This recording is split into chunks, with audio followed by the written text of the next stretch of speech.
కేసీఆర్ ఫిరాయింపులకి కళ్ళం వేద్దాం అనేది ఒక పిలుపునివ్వడంతో ఫిరాయింపుల నిరోధక చట్టం అంటే ఏంటి, అసలు దీని టెండెన్సీ ఎప్పటి నుంచి మొదలైంది, అసలు దీని యొక్క ముఖ్యమైన ఉద్దేశం ఏంటి, ఫిరాయింపు అనేది ఎప్పుడు ఎక్కడ ఎలా చేస్తారు, అసలు దీని యొక్క కోర్ కంటెంట్ ఏంటి, ఆయారాం గయారాం కల్చర్ అనేది ఎప్పటి నుంచి మొదలైంది, అలా ఎవరు మొదటిసారిగా వచ్చి వెళ్ళిపోయారు, అలా వచ్చి అలా వెళ్ళిపోయిన ఆయన పేరు గయాలాల్. ఆయన అలా వచ్చి అలా వెళ్ళిపోయాడు అనే కోణంలో ఆయారాం గయారాం, రాముడు వచ్చాడు పోయాడు అన్న కోణంలో ఆయన్ని కామెంట్ చేయడంతో ఆయారాం గయారాం అనేది ఒకటి ప్రబలింది. 1960-70ల మధ్య కాలంలో సుమారు 4000 మంది వరకు పార్టీలు ఫిరాయించడం ద్వారా తొలిసారి భారతదేశంలో రాజకీయ అనిశ్చితి గందరగోళ పరిస్థితి ఏర్పడింది. ఆ తర్వాత ఈ ఫిరాయింపుల నిరోధక చట్టం అనేది రాజీవ్ గాంధీ హయాంలో 1985 జనవరి 30-31న లోక్సభ రాజ్యసభల్లో ఆమోదం పొంది ఇరు సభల్ని అది మెప్పించడంతో ఎవరైతే పార్టీని ఫిరాయిస్తారో వాళ్ళకి ఈ అసలు ఆ తర్వాతి కాలం నుంచి అర్హత ఉండదు. ఆ ఎమ్మెల్యేగా ఎంపీగా ఎన్నికైన వాళ్ళు ఎమ్మెల్యే ఎంపీలు కాకుండా చేసే విధమైన ఒక వెసులుబాటు కల్పించారు, ఆ విధమైన ఒక ఏర్పాటు చేశారు. ఆ తర్వాత సచిన్ పైలట్ లాంటి వాళ్ళు ఏకమొత్తంగా పార్టీ మారే పరిస్థితుల్లో వాళ్ళు కొన్ని హక్కుల్ని, మాకు జీవనేచ్ఛ, భావప్రకటన స్వేచ్ఛ, రాజకీయ విధానాన్ని ఎంపిక చేసిన స్వేచ్ఛ మాకు ఉంది అని చెప్పి వాళ్ళు తీవ్రంగా పోరాడము అనేది ఒకటి కనిపించింది. అది మనకి తెలంగాణలో కూడా కనిపించింది, ఏపీలో కూడా కనిపించింది. మీకు అంతెందుకు 2014-19 మధ్యలో 23 మంది ఎమ్మెల్యేలని తీసుకున్నారు. ఎవరు? టీడీపీ వాళ్ళు. వాళ్ళకి మంత్రి పదవులు కూడా ఇచ్చారు. ఆ సమయంలో బుచ్చి చౌదరి లాంటి సీనియర్లు ఆయారాం గయారాంలకి ఈ విధంగా బీభత్సమైన పదవులు, మంత్రి పదవులు ఇచ్చేస్తే అసలు అసెంబ్లీ పార్లమెంట్ స్ఫూర్తిని దెబ్బతీయడమే అని ఆయన కామెంట్ చేసిన పరిస్థితుల్లోనే అసలు ఈ ఫిరాయింపు నిరోధక చట్టంలో ప్రధానమైనది ఏంటి అంటే వాళ్ళకి మంత్రి పదవులు ఇవ్వకూడదు. మామూలుగా ఫిరాయింపు ఎందుకు చేస్తారు? ఇప్పుడు పోచారం శ్రీనివాసరెడ్డి, గంగుల కమలాకరు, ఆ తర్వాత ఎర్రబెల్ దయాకరు, కడియం శ్రీహరి వీళ్ళందరూ కాంగ్రెస్లోకి వెళ్ళడానికి గల కారణం ఏంటంటే వాళ్ళకి విపరీతమైన పదవీకాంక్ష, లేకపోతే రాజకీయ లబ్ధి, లేకపోతే ఇంకా ఏదన్నా ఆర్థిక వనరులతో ఏదన్నా కాంట్రాక్టులు దొరకడము, అంటే అధికారంలో ఉన్న వాళ్ళు చెప్పిన మాట బాగా పలుకుబడి ఎక్కువ ఉండడం వల్ల వాళ్ళకు కొన్ని పనులు అవుతాయి. మీకు మునుగోడులో రాజగోపాల్ రెడ్డి ఓడిపోయింది ఎందుకు అనుకుంటున్నారు? ఆయన కొన్ని వేల కోట్ల కాంట్రాక్టులు దక్కాయి, అందుకని ఆయన రాజకీయ పార్టీని మార్చాడు అని. అసలు రాజకీయ పార్టీ అనేది ఫస్ట్లో ఉండేది కాదు.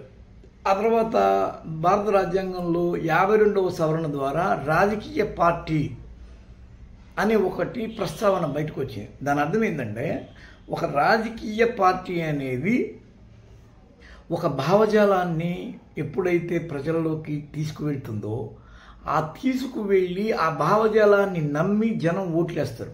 అలాంటి పార్టీ నుంచి అతను బయటకు వచ్చి వేరే పార్టీలో చేరితే ఈ రాజకీయ పార్టీ విధానం పేరు చెప్పి నువ్వు గెలిచి ఈ రోజున దానికి విరుద్ధమైన భావజాలం చెప్పిన పార్టీ నువ్వు చేరడం అంటే అది అనైతికమైన సంబంధించిన విషయం. దీన్ని గుర్తించాల్సిందిగా చాలాసార్లు తీవ్ర పోరాటాలు జరిగినాయి. వీటి మీద కమిటీలు వేశారు. వీటిని చాలా మారథాన్ అంటే అంచెలంచెలుగా చర్చలు చేశారు. ఏది పార్లమెంట్లో ఈ ఫిరాయింపు నిరోధక చట్టం అనేది ఖచ్చితంగా అమలు అవ్వాలన్నారు. అసలు ఒక వెంకయ్యనాయుడు గట్టిగా చెప్తాడు దీన్ని, అసలు అనర్హత వేటు చేసేయాలి పార్టీ మారిన వాళ్ళని. నిజంగా ఒక పార్టీలో స్థిరంగా ఉండి ఆ పార్టీ భావజాలానికి ప్రజాదరణ లభించినప్పుడు అధికారం చేపట్టి ఆ పార్టీ భావజాలం పట్ల వ్యతిరేకత ఏర్పడ్డప్పుడు సైలెంట్గా ఆ పార్టీ వాయిస్ని జనం దృష్టికి తీసుకువెళ్ళడము అనేది ఈ రాజకీయాల్లో రాజకీయ పార్టీలు చేయాల్సిన, ఆ నాయకులు చేయాల్సిన ప్రధానమైన పని. కానీ మంత్రి పదవులు ఇస్తారని, మంత్రి పదవులు ఎప్పుడైతే ఆశ చూపి వెళ్తారో అది రాజకీయ లబ్ధి కోసం వెళ్ళడము అనేది పార్లమెంట్ యొక్క శాసనాన్ని ఉల్లంఘించడంతో సమానం. సరే, దానిలో ఆ తర్వాత 90/1 సవరణలు చాలా చేశారు. కానీ రాజకీయ పార్టీలు అనే వాటిల్లోంచి ఉండి వాటి యొక్క విధి విధానాలు చెప్పి తర్వాత ఆ పార్టీలని మారడము అంటే ఆ పార్టీని వాళ్ళు వదులుకొని దాని సభ్యత్వాన్ని, దాని ద్వారా పొందిన పదవిని వదులుకొని తిరిగి ప్రజల్లోకి వెళ్ళి గెలిచి, వేరే పార్టీ ద్వారా వెళ్ళి గెలిచి అప్పుడు పార్టీ మారాలి. మామూలుగా జగన్మోహన్ రెడ్డి కూడా అదే చెప్పాడు. కాకపోతే ఆయన దగ్గరికి వచ్చిన వాళ్ళు కూడా అదే చేశారు. వల్లభనేని వంశీ లాంటి వాళ్ళు ఇటువైపు ఉన్నారు, కానీ వాళ్ళు రాజీనామా చేసి గెలవల, అలాగే ఉండిపోయారు అంతే మద్దతుదారులుగా.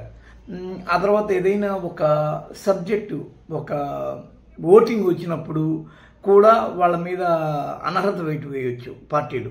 ఇలాంటివి ఎన్నో ఈ ఫిరాయింపు నిరోధక చట్టంలో ఉన్నాయి. వీటిని మనం చాలా చాలా డీటెయిలింగ్గా కూలంకుషంగా ఇది చేసుకోవాలి. కొందరు గెలవని వాళ్ళు పార్టీలు మారుతూ ఉంటారు.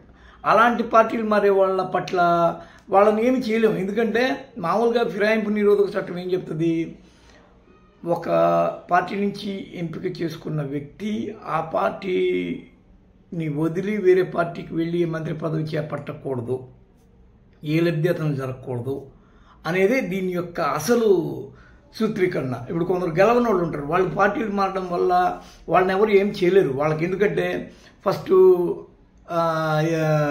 మంత్రి పదవులు వచ్చే అవకాశం ఉండదు, ఓటింగ్ కల్పించే అవకాశం ఉండదు. కానీ యూకేతో సహా చాలా పెద్ద దేశాల్లో, అంటే మనకు స్వాతంత్రం రాక ముందు నుంచి కూడా ఉన్నది ఏంటి అంటే, మనము ఏ పదవి, ఏ ఎంపిక జరగకుండానే, ఎక్కడ గెలవకుండానే రాజకీయ పదవులు పొందే వెసులుబాటు ఉంది రాజకీయాల్లో. ఎమ్మెల్సీలుగా తర్వాత కాలంలో, లేకపోతే 6 నెలల తర్వాత గెలిచో, అలాంటి అవకాశాన్ని కూడా ఇక్కడ పార్టీ ఫిరాయింపుల నిరోధక చట్టం పరిశీలించింది, దాని మీద డిస్కషన్ చేసింది, ఒక నిర్ణయం తీసుకుంది. కాకపోతే ఈ చట్టాన్ని కొన్ని లొసుగులు, ఇప్పుడు ఒక సమూహం ఒక నిర్ణయం తీసుకుంటే ఇప్పుడు 100 మంది ఇటువైపు ఉన్నారండి. ఈ 100 మంది కలిసి మాకు ఈ పార్టీ వద్దు, మేము వేరే పార్టీలోకి వెళ్ళిపోతున్నాం, విలీనమైపోతున్నాం అన్నప్పుడు మాత్రం వాళ్ళ యొక్క అభిప్రాయానికి చాలా విలువ ఏర్పడుతుంది. అలాగే మీకు ఎన్టీఆర్ని కూలదోశారు, అలాగే మీకు కాంగ్రెస్ నుంచి ఆనాటి టీఆర్ఎస్లోకి చాలామంది ఎమ్మెల్యేలు వెళ్ళిపోయారు. వీటన్నిటికీ మళ్ళీ వేరే వేరే క్లాజులు, వేరే వేరే రాజ్యాంగ పరిధి, లేకపోతే వేరే వేరే లూసుకులు, ఆ లూప్ లైన్లు ఉన్నాయి. వీటన్నిటినీ వీళ్ళు అడ్డుపెట్టుకుంటూ ఈ మైండ్ గేము, ఈ పొలిటికల్ గేమ్ ఆడుతూ ఉంటారు. వీటిని మనము బాగా అబ్జర్వ్ చేయాల్సింది ఎవరు అంటే, ఒక గవర్నరు, ఒక స్పీకర్. వీళ్ళు ఏంటంటే దాన్ని పర్టికులర్గా, ఇప్పుడు పలానా ఎర్రబెల్లి దయాకర్ వచ్చాడు, ఆయనకు ప్రస్తుత పొజిషన్ ఏంటి, ఆయన వస్తే ఏం చేయొచ్చు, ఏం చేయకూడదు. గంగుల కమలాకర్ వచ్చాడు, పోచారం శ్రీనివాసరెడ్డి వచ్చాడు. వీళ్ళేంటి ఇవంతా డిస్కస్ చేయాల్సింది ఎవరు అంటే స్పీకర్. పర్టికులర్గా పరిశీలన చేయాలి. కాకపోతే ఇక్కడ స్పీకర్ పాత్ర ఎలా తయారైందంటే, వీళ్ళు ఏ పార్టీ నుంచి ఎన్నికయ్యారో ఆ పార్టీకి కొమ్ము కాయడం అనేది మొదలయ్యి, స్పీకర్ పాత్ర కూడా డోలాయమైన పరిస్థితిలో ఉండి రాజ్యాంగాన్ని, లేకపోతే ఆనాడు లోక్సభలో 1985 కాలంలో చేసిన ఫిరాయింపు నిరోధక చట్టాన్ని ఉల్లంఘిస్తూ తిరోధకాలు వదులుతున్న పరిస్థితులు కూడా మనకి ఇక్కడ కనిపిస్తున్నాయి.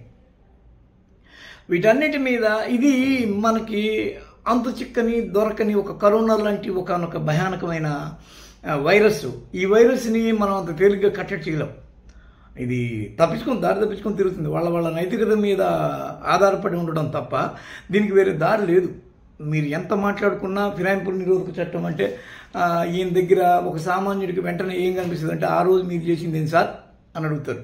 కానీ ఆ రోజున ఆయన ఏం చేశాడు, ఏ క్లాసుకు లోబడి ఇదంతా చేశాడు. ఈ రోజున ఆయన్ని దాటి వెళ్తున్న వాళ్ళు పదవుల్లో లేకపోయినా అక్కడ పోయి రేపు మంత్రి పదవి అనే ఆశ చూపిస్తే ఏ విధంగా వాళ్ళు అక్కడ పోయి ఆ పార్టీలో చేరతారు అనే దాని మీద చాలా వాటి మధ్య చాలా క్లాసులు, చాలా చర్చలు ఉంటాయి.